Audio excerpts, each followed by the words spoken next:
Hello, ഇന്ന് നമ്മളോട് discuss ചെയ്യാൻ പോണത് 5th സെമസ്റ്റർ ഇന്ത്യൻ ഹിസ്റ്ററിയുടെ ചില ഇമ്പോർട്ടൻ്റ് ആയിട്ടുള്ള ക്വസ്റ്റ്യൻ ആൻസേഴ്സ് ആണ്.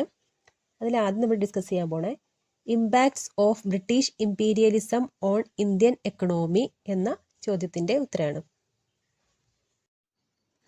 ബ്രിട്ടീഷ് സാമ്രാജ്യത്വം ഇന്ത്യൻ സമ്പദ് വ്യവസ്ഥയിൽ നിരവധി പ്രത്യാഘാതങ്ങൾ ഉണ്ടാക്കി. ഒന്ന്, സാമ്പത്തിക അസമത്വം. ഇന്ത്യയിലെ കടുത്ത ദാരിദ്ര്യം 1810 23% ആയിരുന്നത് 20ാം നൂറ്റാണ്ടിന്റെ മധ്യത്തോടെ 50% വർദ്ധിച്ചു. പട്ടിണി 1757 to 1947 വരെയുള്ള 2 നൂറ്റാണ്ടുകളുടെ ബ്രിട്ടീഷ് ഭരണത്തിൽ ഇന്ത്യയിലെ ശരാശരി വരുമാനം 8% കുറഞ്ഞു. ബ്രിട്ടീഷ് ചരക്കുകളുടെ ആഭിമുഖ്യവും ഇന്ത്യൻ കരകൗശല വ്യവസായങ്ങളോടുള്ള അവഗണനയും പരമ്പരാഗത വ്യവസായങ്ങളുടെ തകർച്ചയിലേക്ക് നയിച്ചു.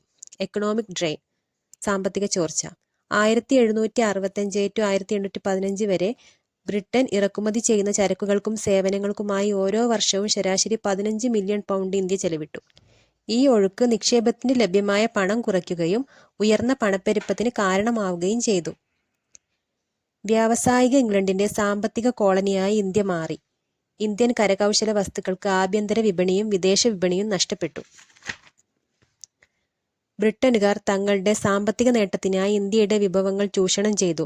അവർ ഇന്ത്യക്കാർക്ക് മേൽ കനത്ത നികുതി ചുമത്തുകയും ഇന്ത്യൻ സാധനങ്ങൾക്ക് ഇറക്കുമതി തീരുവ ചുമത്തുകയും ഇന്ത്യയിൽ നിന്ന് ബ്രിട്ടനിലേക്കുള്ള അസംസ്കൃത വസ്തുക്കളുടെ കയറ്റുമതി പ്രോത്സാഹിപ്പിക്കുകയും ചെയ്തു.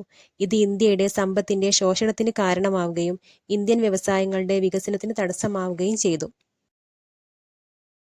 എന്നിരുന്നാലും ബ്രിട്ടീഷ് ഭരണം ഇന്ത്യൻ സമ്പദ് വ്യവസ്ഥയിൽ ചില സ്വാധീനങ്ങൾ ചെലുത്തി. 1850 റെയിൽവേ നിലവിൽ വന്നത് ആളുകൾക്ക് ദീർഘദൂരം സഞ്ചരിക്കാൻ പ്രാപ്തരാക്കി. ഇന്ത്യൻ കൃഷിയെ വാണിജ്യവൽക്കരിക്കാൻ സഹായിച്ചു. അടിസ്ഥാന സൗകര്യങ്ങൾ വികസിപ്പിച്ചു. ഗതാഗത ആശയവിനിമയ സൗകര്യങ്ങൾ വികസിപ്പിച്ചു. പാശ്ചാത്യ വിദ്യാഭ്യാസം സാക്ഷരതാ നിരക്കിൽ വർധനവിനും മധ്യവർഗത്തിന്റെ വർധനവിനും കാരണമായി.